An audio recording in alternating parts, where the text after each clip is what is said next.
This year's Better Planet Challenge focused around electrified transportation. I think sometimes people are thinking about when this issue comes up, they'd love to participate, but I think the first company that comes to mind is Tesla, as a consumer brand making lots of noise, which can be far too expensive for the masses. And so as we think about equitable solutions, I'm curious what you see as the role of the utility in pushing not just electric transportation, but on this issue of accessibility and equity. For over a century, the hallmark of the utility, in partnership with regulators, has been universal access. We didn't allow the market to determine who did and who didn't get electricity, who did and who didn't get natural gas heating. And similarly, I'd like to see some of the critically important, especially from a climate change, technologies that are available to folks be provided with universal access in mind. We certainly focused on that last year in our energy efficiency emphasis. This year, from an electrified transportation point of view, there are at least two paths to ensuring universal access. Path one, of course, is developing technologies that apply to mass transit that allow commuters in our congested urban areas to drive an electrified vehicle that is 70% cleaner from a carbon point of view. That would be one path. The second path is just bending the price curve, whether it's bending the price curve on chargers, bending the price curve on vehicles, so that there's a greater accessibility to a broader range of consumers. But without question, transportation being the number one source of carbon emissions in the nation today, for a long time being the number one source of carbon emissions in New Jersey, we have to make sure that the population writ large has access to these technologies. Rob, how do you evaluate the innovations you see in this sector? How do you look at startups, and how do you think they relate to the utility? Well, there needs to be better data to start. And the data is improving, and that comes through corporate disclosure on sustainable considerations. And I know at BlackRock, we're increasing the ability to measure and be very transparent and critical of some of the climate metrics. But I would tell you that you have a very special guy on today, because Ralph and PSEG are one of the companies that are committed to transparency. And that's reflected in the way that they are reporting. And also the fact that they recently announced that they're investing in offshore wind and a new energy efficiency program. So that's a great example of how a company can really step up when it comes to ESG. And it will be the companies like PSEG that know that the future is renewable energy, like wind farms. They know that they're taking action on climate change and implementing ESG initiatives. And for entrepreneurs, the amount of opportunities as we transition are going to be huge. So when you're talking about electric, what are the opportunities? Well, we have to redo a lot of grids around our country and other countries. There's going to be charging stations. There's going to be meters. Is Tesla about the car, or is it about the battery? So there are so many opportunities for entrepreneurs to get involved in the transition. And that's why I mentioned in the very beginning to you, it's climate risk is investment risk, and change and transition. And there are going to be opportunities for many entrepreneurs and people like me who have institutions and individuals that want to target their money, that they can make good returns and have an impact and do good. I can tell already we're going to run out of time here, so I've got a few follow-ups. So let's start with, Ralph, we talked earlier about storage, and I'm curious just on your response to, is Tesla a car company or a storage company? Oh, they're a car company. Yeah, the notion that we'll have a bunch of traveling storage entities. I think the user of the vehicle will put their own range anxiety first and foremost, and their own deliverability first and foremost. I know you have questions, Aaron, but I just have to congratulate Rob and his entire organization. Look, I love working with our government regulators in partnership on New Jersey's energy master plan to make the state greener. But I can't tell you how helpful it is when you have a multi-trillion-dollar investment entity writing you an annual letter saying, think about the long term. Think about what you're doing to the planet. Think about what you're doing to changing demographics. So when you start getting public policy and the investor community behind you, there's nothing that we can't accomplish. And I didn't mean to take you off your line of questions, but I just had to make sure I mentioned that. That was a big, that was you teed me up perfectly to the next question. We'll go to Rob first, but you hold companies to task on ESG initiatives. You're very public on climate change policy. And how have you found that, beyond the PR, you look to do well by doing good? How do you find investing in companies like PSEG so that you can make an impact in the future and also make the right return for your investors? Well, one is creating awareness. One is creating awareness, and the other is making sure companies know that how much money wants to go into this so that they can position themselves appropriately for the future to attract that money. We have over $358 billion that is committed to sustainable investments. More and more money is pouring in. So when I sit down with a company like Ralph, I want to make sure that they're aware that the companies that are transparent, that are helping for the future of the industry, are going to attract more money, and that his competitors are starting to do certain things that it would be good if they were either leading or following. And so we create awareness. When you said put companies on watch and hold them accountable, we invest based upon specific guidelines and what they believe their achievements are going to be. And then, yes, we hold them accountable that they're making progress and the performance is showing whether they're meeting their goals or not. And I think that's what an appropriate investor wants. And as a fiduciary for millions of clients around the globe, I want to make sure that the investments I make, I keep my promises to our clients, our employees, and our shareholders.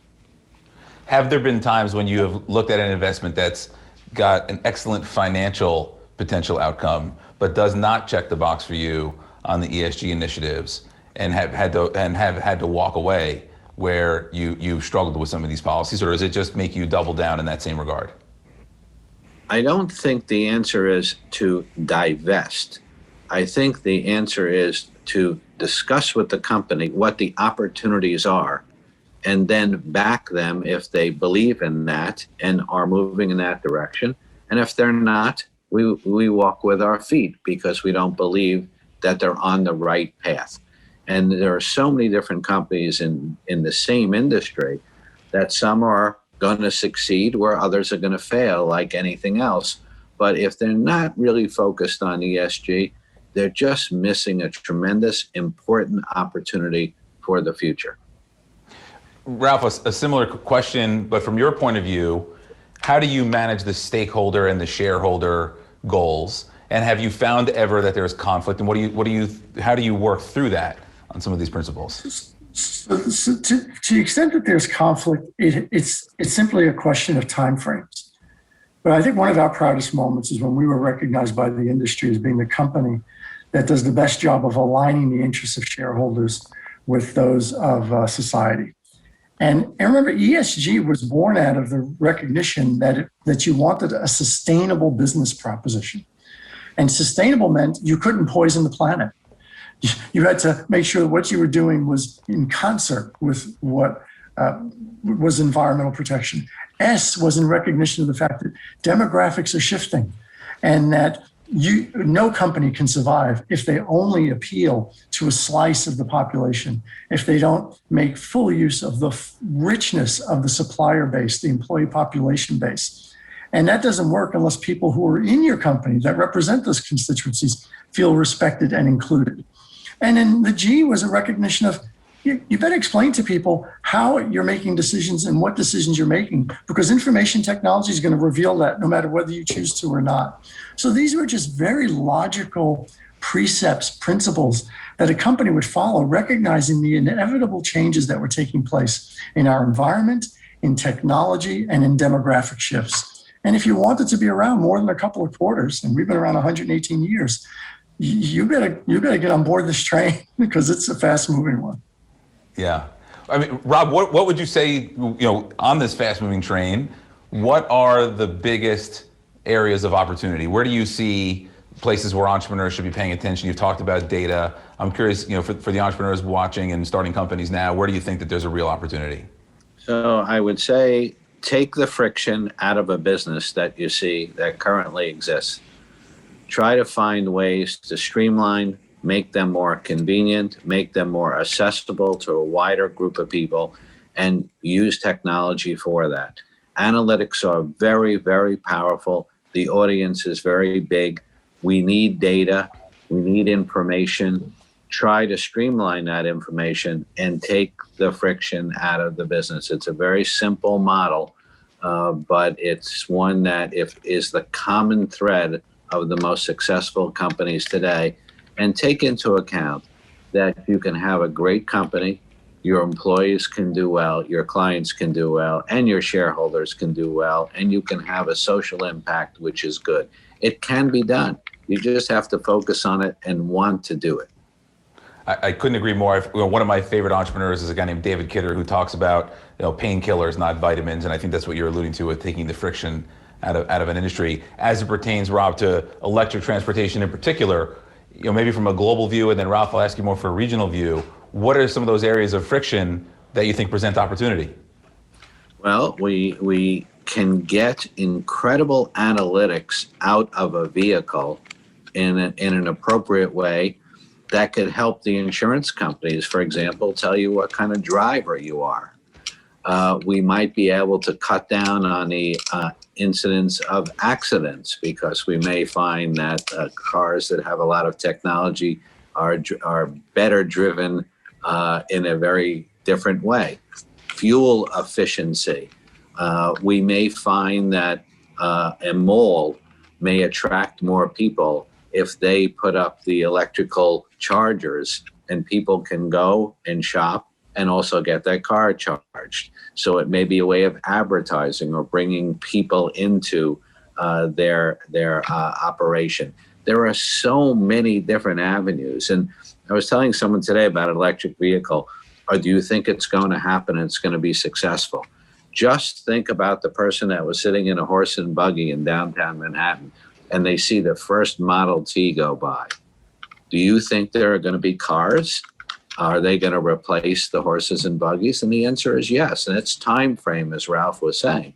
But now, if that's going to happen, you just think about what people thought then. How are the roads going to be? Do the roads have to be upgraded? Where are the cars going to park?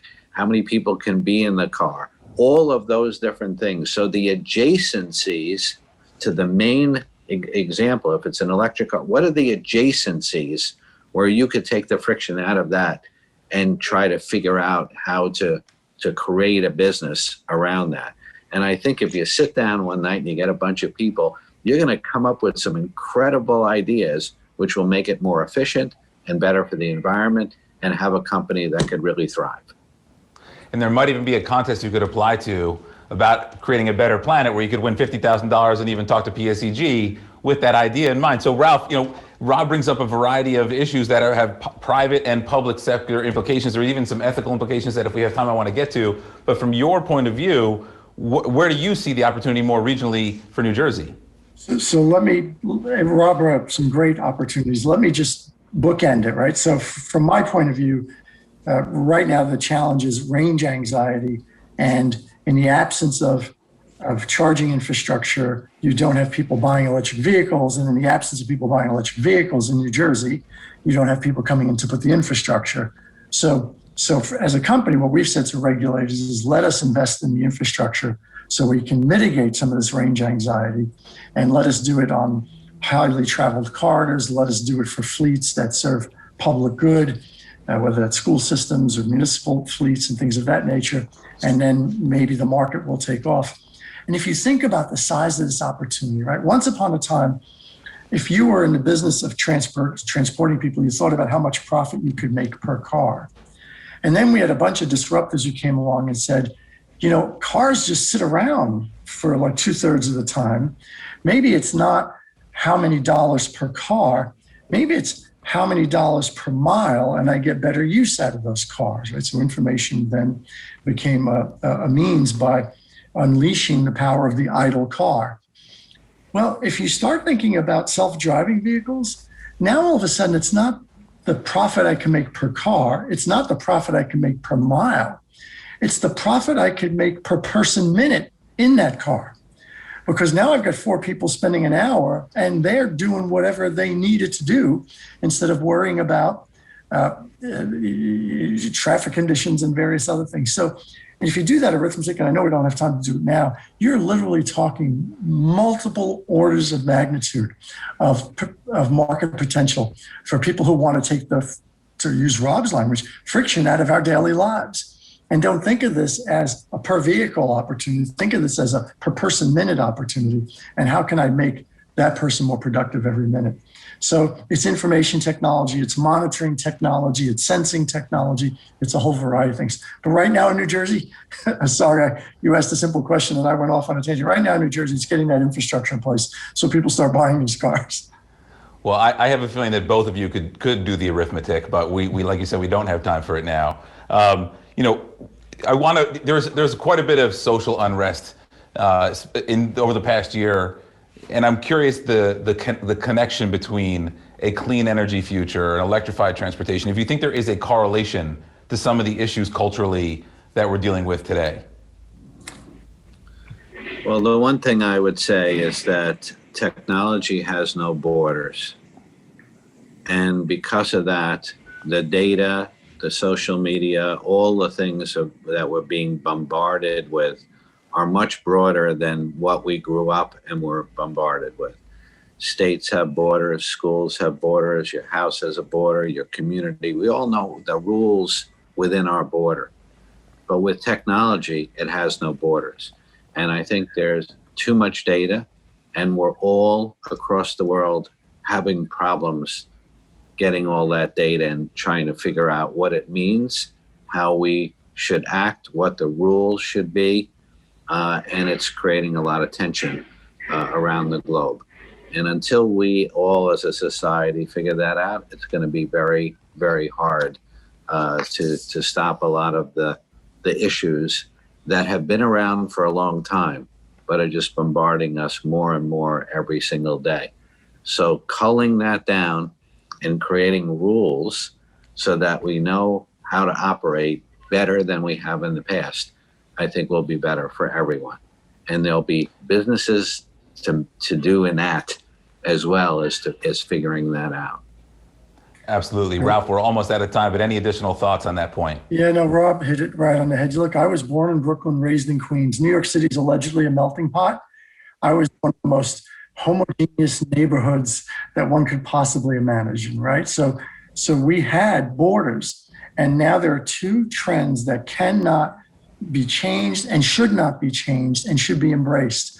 One is the role of technology and how it's moving forward in a variety of fronts, whether it's information, transportation, energy, et cetera, and shifting demographics. And we should embrace the potential from these improvements in technology, from the richness that comes from diversity and inclusion, and realize that these are not things to be feared. But if you don't understand them, you could have a visceral negative reaction, and we just need to help bring everyone along to embrace these 2 trends.